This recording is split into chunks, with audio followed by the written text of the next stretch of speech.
Lisons ensemble la deuxième partie, le deuxième paragraphe de la déclaration de foi de l'EPUDF en 2017, c'est-à-dire mon Église. Dieu nous a créés, nous invitant à vivre en confiance avec lui. Nous trahissons pourtant cette confiance et nous voilà confrontés à un monde marqué par le mal et le malheur. Mais une brèche s'est ouverte avec Jésus, reconnu comme le Christ annoncé par les prophètes. Le règne de Dieu est déjà à l'œuvre parmi nous. Donc là, nous rappelons le Dieu créateur, mais non pas pour quelque chose de statique, comme si on disait, voilà, à telle époque, alors évidemment, on n'est pas dans le registre de la science, hein, on est dans le registre d'une relation à Dieu. C'est-à-dire, là il est question de la confiance, hein, c'est-à-dire que cette relation à Dieu qu'on appelle la foi bouge quelque chose dans notre vie. Donc quand on parle de création, c'est pour que nous soyons créatifs et frères et sœurs. Un Dieu créateur appelle à ce que les enfants, tous les fils et filles de Dieu soient frères et sœurs. Sinon le projet n'aboutit à rien, c'est pour ça entre autres que le Christ est venu. Dieu nous a créés, nous invitant à vivre en confiance avec lui. C'est une forme de foi, dans les deux sens. C'est-à-dire que c'est Dieu qui fait le premier pas et ensuite, donc gratuitement, comme on l'a dit au premier paragraphe, en toute grâce, et donc ensuite, la réponse, c'est ceux qui se disent chrétiens.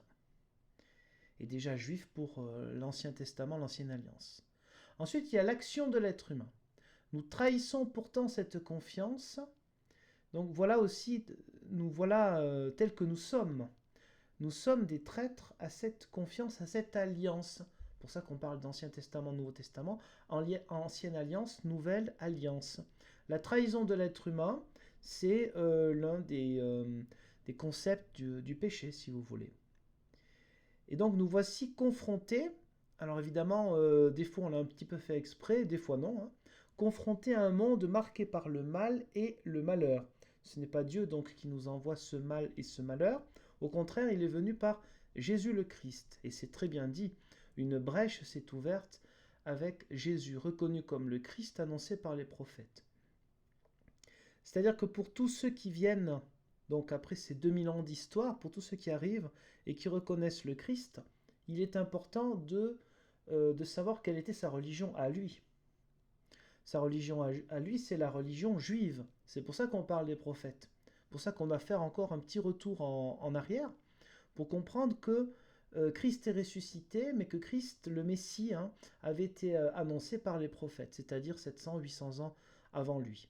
Alors c'était pas une annonce spectacle, mais c'est pour dire que on a toujours besoin du salut, c'est-à-dire d'être sauvé. Sauvé de quoi? Sauvé de la peur du jugement de Dieu, d'où le thème important, fondamental de la grâce, d'être sauvé des idolâtries, c'est-à-dire de regarder ailleurs que le vrai Dieu, et ainsi de nous prendre dans nos propres illusions, qui peuvent avoir des conséquences néfastes pour nous et pour les autres. Donc avec le Christ, le règne de Dieu est déjà à l'œuvre parmi nous. C'est-à-dire qu'il y a une action de cette royauté, hein, que ton règne vienne, disons-nous dans le Notre Père. Le règne de Dieu est déjà à l'œuvre. Il y a déjà le Saint-Esprit qui agit dans l'Église et à l'extérieur de l'Église, puisque l'Esprit souffle où il veut. Mais l'œuvre, c'est un peu la définition, si vous voulez, du Saint-Esprit, c'est-à-dire l'action de Dieu dans l'Église, puisque le Saint-Esprit guide la Sainte Église universelle, donc pas seulement l'Église protestante, tous les disciples, tous les baptisés bien évidemment. Donc il y a déjà quelque chose qui se vit, malgré ce mal et ce malheur.